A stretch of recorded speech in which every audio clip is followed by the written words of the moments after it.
کیا آپ چاہتے ہیں کہ آپ کی دولت کا حفاظت کا ذمہ اللہ رب العالمین لے لے، یا آپ کسی کو امانت کے طور پہ کوئی قیمتی چیز دے رہے ہیں اس کی بھی حفاظت کا ذمہ اللہ رب العالمین لے لے، یا کوئی ایسی چیز آپ دفن کر رہے ہیں جو بعد میں آپ کو نکالنا ہے، یا کسی بھی خوف کی وجہ سے آپ اس کو دفن کر رہے ہیں، اس کو گاڑ رہے ہیں یا اس کو چھپا رہے ہیں، اس چیز کا بھی ذمہ رب العالمین لے لے اس کی حفاظت کا۔ اگر اس طرح کا چاہتے آپ ہیں تو جو میں آج آپ کو وظیفہ بتاؤں گا، جو اللہ رب العالمین کا اسم مبارک بتاؤں گا، اس کو کرنے سے نہ صرف اللہ رب العالمین آپ کے مال کا ذمہ دار بن جائے گا، بلکہ اس کی حفاظت بھی اللہ رب العالمین کرے گا۔ میں ہوں آپ کا مومن بھائی سید فرقان احمد، اور آپ دیکھ رہے الفرقان حدیث۔ خواتین و حضرات، السلام علیکم ورحمۃ اللہ وبرکاتہ۔ سبحانک لا علم لنا الا ما علمتنا انک انت العلیم الحکیم۔ بسم اللہ الرحمن الرحیم۔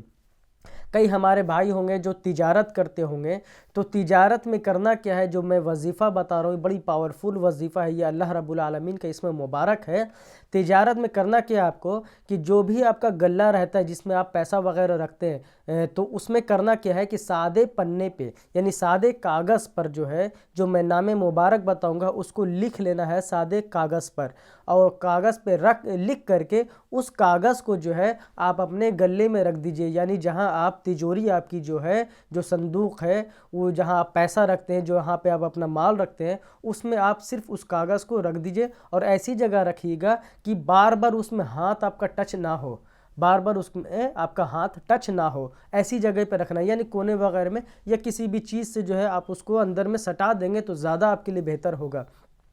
اس کو وہاں رکھنے سے، یعنی آپ اگر دکان کھولے ہوئے دکان پہ تجارت کرتے ہیں، تو جو آپ کا کیش کا جو کاؤنٹر ہے یا کیش کا جو باکس ہوتا ہے، اس میں جب آپ رکھیں گے تو اس کے پیسے کی بھی اللہ تعالیٰ حفاظت کرے گا، اور اس میں برکت بھی ہو جائے گی۔ اور اگر کوئی آپ کی کیا نام ہے کچھ ایسا معاملہ ہے جو آپ المیرہ وغیرہ، گودریج وغیرہ کے اندر رکھتے ہیں، یا الماری وغیرہ میں رکھتے ہیں، یا کئی لوگوں کے پاس ایک بڑی سی جو ہے صندوق ہوتی ہے اس میں پیسہ رکھتے ہیں، تو وہاں بھی آپ کو رکھنا ہے، وہاں آپ کی مال کی حفاظت بھی ہوگی اور برکت بھی ہوگی الحمدللہ۔ تو اس طرح کا اگر کوئی معاملہ آپ چاہتے ہیں تو میں جو آج آپ کو اللہ رب العالمین کے اسم مبارک بتاؤں گا، اس کا طریقہ اور اس جو اسم مبارک رہے گا انشاءاللہ تعالی میں اسکرین پہ دے دوں گا تاکہ آپ اس کو دیکھ کر کے لکھ سکیں۔ اب آپ کو کرنا یہ ہے کہ کاغذ کے ٹکڑے لینے ہیں، زیادہ بڑے نہ ہوں، چھوٹے سے ٹکڑے ہوں، اس میں جو ہے 4 کونے آپ کے ہیں، اب وہ چاروں کونے میں جو ہے چرکٹا کاغذ کا ٹکڑا کرنا ہے آپ کو، 4 کونے ہیں۔ ایک کونے میں سب سے پہلے لکھنا ہے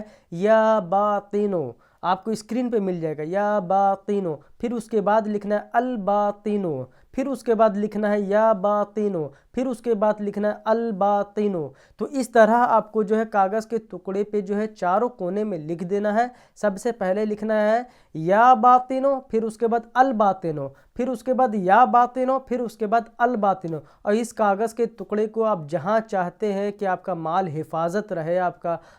پیسہ، آپ کی دولت اللہ تعالیٰ اللہ رب العالمین کی حفظ و امان میں رہے، وہاں آپ اس کاغذ کے ٹکڑے کو سٹا دیجئے، رکھ دیجئے۔ اب میں اجازت چاہتا ہوں، اللہ حافظ، فی امان اللہ، السلام علیکم ورحمۃ اللہ۔